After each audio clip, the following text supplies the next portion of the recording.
Hey there everyone and welcome to Get Indie Gaming. In this video we're carrying on the series where we showcase a handful of great looking indie games you might have missed when they first came out. In today's episode we have a title straight out of Big Brother, a stunning roguelike, and something of the film noir. Without any further delay, let's jump straight into the action.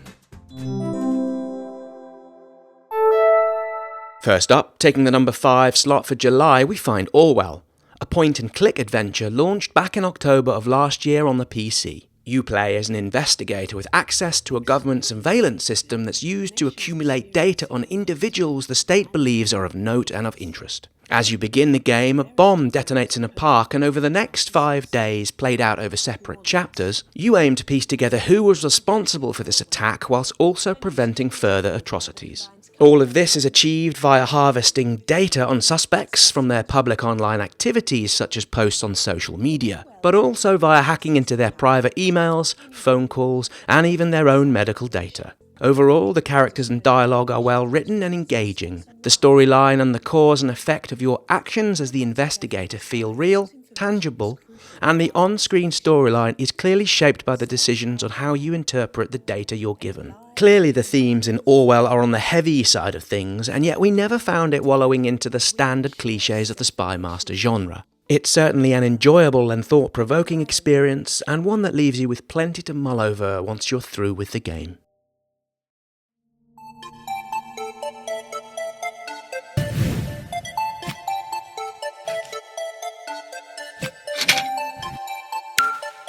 Up next, and in July's number 4 slot, we have Boar, a 2D puzzle platforming game in which the character is able to create temporary clones of themselves with which to interact. By itself, this isn't particularly groundbreaking, although in the case of Boar, the mechanic is exceptionally well implemented. The puzzles too are intuitive and feel familiar, and yet as you go forward in the game, become deliciously tricky. Like other games of this type, your character moves and jumps in the traditional way, and yet with a touch of a button, you produce a clone that lasts a good 10 seconds or so. With another one of you to help, you're able to reach buttons, set off pressure plates, switch off lasers and other such gameplay features. While the clones are disposable, the main character dies with one hit of anything, so you must take care as you go about your business. This rather wonderful looking game popped into Steam back in February of this year and is highly recommended.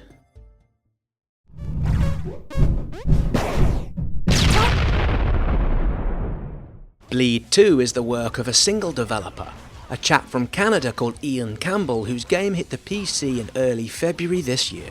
This 2D side-scrolling action platformer is clearly reminiscent of old-school favourites such as Contra and Metal Slug. Whilst it's not a long game, coming in at just over the hour or so mark, it's plenty of fun to play. There's 7 levels that include 25 boss fights that all apart from a few are really rather great. There's some wonderful little touches here, the motorway chase that sees a helicopter being piloted by alien kittens, well that was a personal highlight for us. There's also plenty of unlockables to justify multiple playthroughs, including extra characters and weaponry. There's also a speedrun too, if that takes your fancy, although in any case, Bleed 2 is a cracking little indie game well worthy of its place at this month's number 3.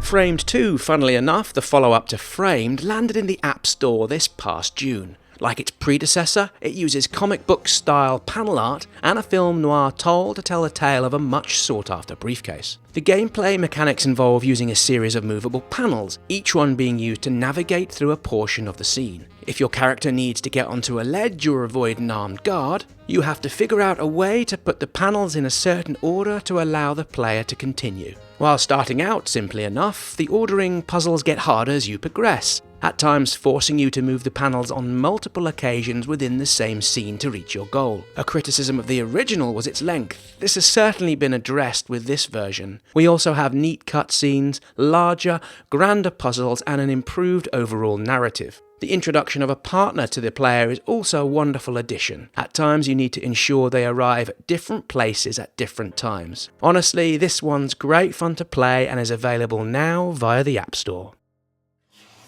Taking the prize and the number 1 slot for July, we have Dead Cells, an early access game that looks and feels Well, pretty much nearly a finished article.